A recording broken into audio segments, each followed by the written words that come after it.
trade policy will be disastrous. It's only going to hurt American consumers and our allies. Please reconsider your solution. 当川普对进口钢铝征收关税的政策正从里到外受到一片劝阻挞伐，有个人开始频繁现身媒体为其辩护。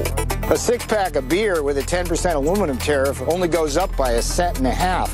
他是白宫国家贸易委员会主任纳瓦罗，消失在川普团队已久。金融时报称，这个单位其实早在去年4月就被解散。纳瓦罗被白宫幕僚长凯利调往国家经济委员会旗下新建的贸易与制造业政策办公室，看似以顾问形式待着。但美国政治新闻网站 Politico 说，川普经常在贸易会议中提到纳瓦罗，询问他在哪里，为何无法参加白宫会议。Donald Trump is not a protectionist. All he wants to do is defend America against unfair trade practices. 知府的纳瓦罗忠心护主，一度成为白宫内被讪笑的对象，甚至把他比作班农，迟早得打包走人。但谁也没想到，时空一转，钢铝进口关税当下成了热造，他又转身成了川普阵营的头号战将。Are there going to be any exemptions for these tariffs, or are they just going to be a blanket 25%? Tariffs on all imported steel, blanket 10% on all imported aluminum. The general consensus in the room that the president heard was tariffs rather than quotas, and that they should be across the board with no country exemptions. As soon as you exempt one country, then you have to exempt another country, and so it's a slippery slope. 如果依照纳瓦罗的说法，川普在3月8号豁免加墨的行政命令等于崩盘，但贸易保护本就是纳瓦罗的主张。他自2016年投入川普竞选团队，便是美国优先经济政策的主要擘画者。而这位原民主党籍的哈佛博士，从政前在加州大学尔湾分校执教，其著作《致命中国》，无论文字或影片，都在指控中国透过补贴向美国倾销，对美国经济造成致命打击。So when a large company decides to move its production offshore and it closes a factory in a city or a town in the United States, that basically it's like a black hole. Suddenly that factory just disappears and everything else goes down with it.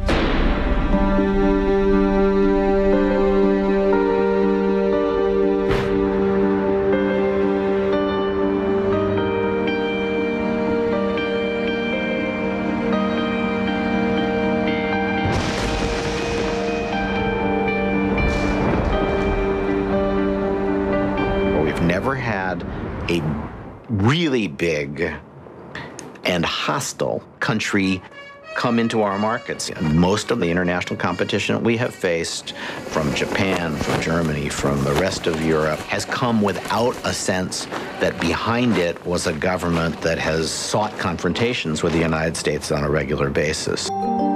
而他口中一再宣扬的武器就是关税。Trade is good.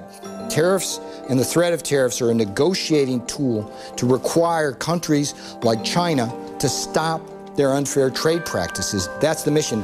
对他来说，中国正用贸易让这个全世界人口最多的国家迅速扩张成为全球最大经济体，然后用致命的产品淹没市场。就算没有名列美国前10大钢铁进口国，中国制造商将产品运往第3国，再转销美国，也已逼得美国不得不广征关税抵抗。This is an action basically to protect our national security and economic security. The president was quite clear. We can't have a country that can defend itself and prosper without an aluminum and steel industry. The bigger picture here is that China has tremendous overcapacity in both aluminum and steel. And so what they do is they flood the world market with this product, and that ripples down to our shores and to other countries. And so China is in many ways the root of the problem in both aluminum and steel for all countries of the world. 纳瓦罗强调，所谓下游效应基本上并不存在。他引用美国商务部2月最新统计称，作为全球最大钢铁进口国，美国近20年已有6座高炉、4座电炉倒闭，就业人数下降35%，而全球钢铁产能过剩7亿吨，已接近美国年消费量的7倍。这个川普执政后落实美国优先贸易政策的最大举措，就算可能招致美国贸易伙伴及国内反对者批评，也非做不可。因为唯有重振钢铝工业，才能让美国再次强大。There's every reason to believe that the WTO will object and try to take action against the United States. Will the United States consider leaving the World Trade Organization under President Trump? What I think the president wants to do in terms of the World Trade Organization is send a very strong signal to them across the board on this issue of trade that we're not going to take it anymore. What we have is a country here in the United States which has the lowest tariffs in the world, lowest non-tariff barriers in the world, and all we get from that is not fair and reciprocal trade from our trading partners. What we get from that is $500 billion a year in trade deficits that put our wealth offshore and our jobs offshore. And a lot of the problem has been the World Trade Organization, which is over 160 countries, and a lot of them simply don't like us. 有人说是白宫2月的离职潮，让纳瓦罗和他的鹰派主张趁势再起。如今，多次在川普保护主义政策下扮演制衡力量的白宫首席经济顾问科恩确定走人。外界看好纳瓦罗接任，开启川普任期内的新篇章。Of course, I'd be honored, but I'm not on that list. Let me be clear. And the president's going to have a very long list of people he's going to interview. I'm here to serve the president, no more, no less. I'm here to defend the working men and women of this country. 但纳瓦罗似乎不在乎自己坐的位子，就像美国 CNBC 日前引述白宫官员的话：过去9个月，他一直像个模范受刑人，保持低调，让自己在关押期间表现良好。